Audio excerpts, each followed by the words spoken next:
The most valuable thing on Earth might be something you will never see. You cannot hold it or touch it, and you could not point to it if your life depended on it. And yet, a handful of companies once handed over more than $80 billion for a thin, invisible sliver of it.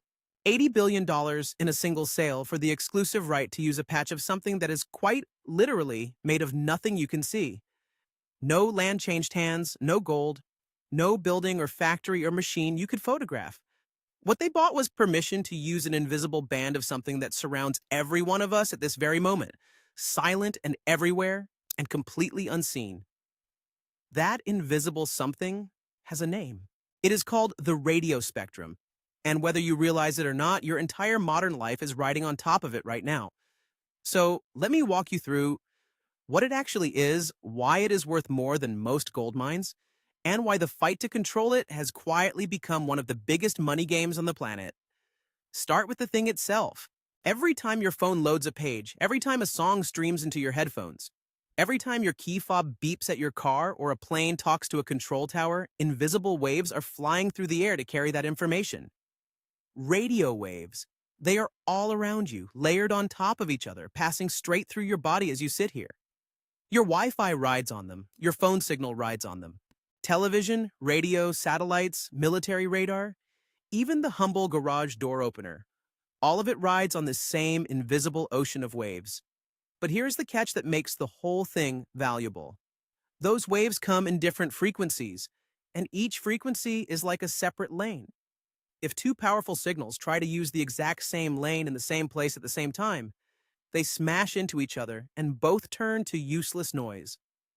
Your call drops, your stream freezes, the signal dies. So for wireless to work at all, somebody has to act as a traffic cop, deciding who gets which lane and guaranteeing that nobody else is allowed to crowd into it. That right there, the exclusive right to a lane, is the product. That is what sells for billions. Not the air itself, but a guarantee, a promise, backed by the full force of the government, that on this specific frequency in this specific region, you and only you are allowed to broadcast and everyone else has to stay out. So what does a company paying billions for a chunk of the airwaves actually get to keep? The answer is almost nothing you could hold in your hand. They do not own the frequency. Nobody does. In most countries, the spectrum belongs to the public, managed by the government on everyone's behalf. What a company buys is not the frequency itself. It is a license. A time-limited permission slip to use that slice of the spectrum under a long list of rules. Break the rules or fail to actually use it, and the government can take it back. So the most expensive invisible asset in the world is not even something you can permanently own. It is rented, leased from the state. The giant telecom companies you know, the ones with the logos on every phone bill, are essentially long-term tenants of the sky, paying enormous sums for the right to keep using a patch of air that still belongs, on paper, to all of us. It was not always sold this way, though. How we ended up here is a story worth telling. To understand why a government ended up owning something as strange as invisible air, you have to go back to the chaotic dawn of radio. When wireless first appeared, the airwaves were a complete free-for-all. Anyone with a transmitter could broadcast on whatever frequency they fancied, and plenty of people did. Amateur operators, companies, and navies all piled onto the same bands and stepped on each other constantly. Signals collided. Important messages, including distress calls from ships in trouble at sea, could be swallowed whole by the noise of everyone shouting into the same slice of air at once. It became obvious that an invisible resource everyone wanted, but nobody could see or fence off, would collapse into chaos unless someone took charge of it. So government stepped in and claimed the airwaves as public property, to be managed, divided, and handed out under strict rules. That single decision, made roughly a century ago, is the entire reason a patch of empty sky can be sold for billions today. But claiming the airwaves was one thing. Deciding who got to use them was another. And for a long time, nobody really knew what to do with them. For a long time, governments handed out these licenses more or less by decision. Fill out the paperwork, make your case in a hearing. And if the regulators liked you, a slice of the spectrum was yours. Sometimes they used lotteries, literally drawing names to decide who got a fortune in airwaves.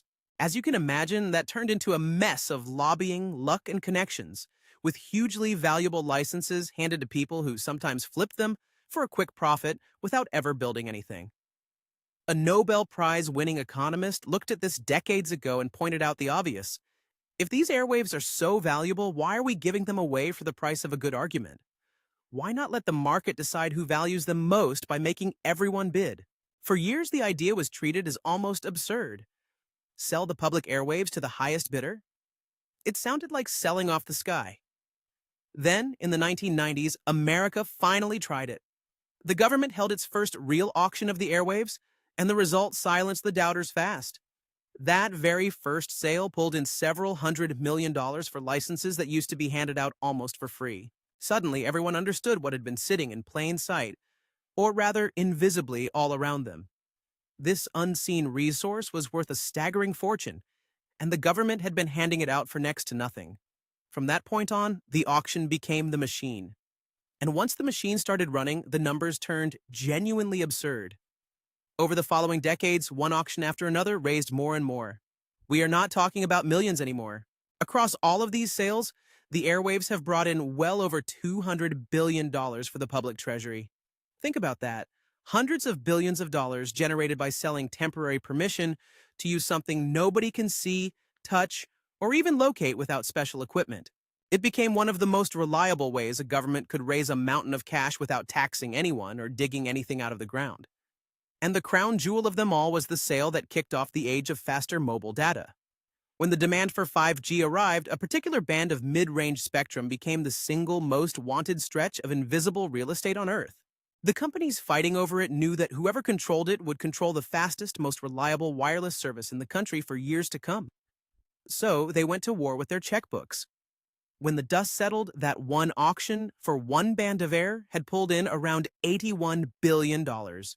A record-shattering sum for a product with no physical form at all. And this is not only an American story. Every country on the planet plays some version of the same game, because every country has the same finite sky to carve up. Governments from Europe to Asia sell their airwaves for enormous sums, and they guard the most sensitive bands like national treasures, because whoever controls the spectrum controls communication, commerce, and, in a very real sense, the military. That global hunger has a dark side, though, and the sharpest warning came around the turn of the millennium. As the world raced to build the first real mobile internet, European governments auctioned off the spectrum to run it, and the telecom companies completely lost their heads.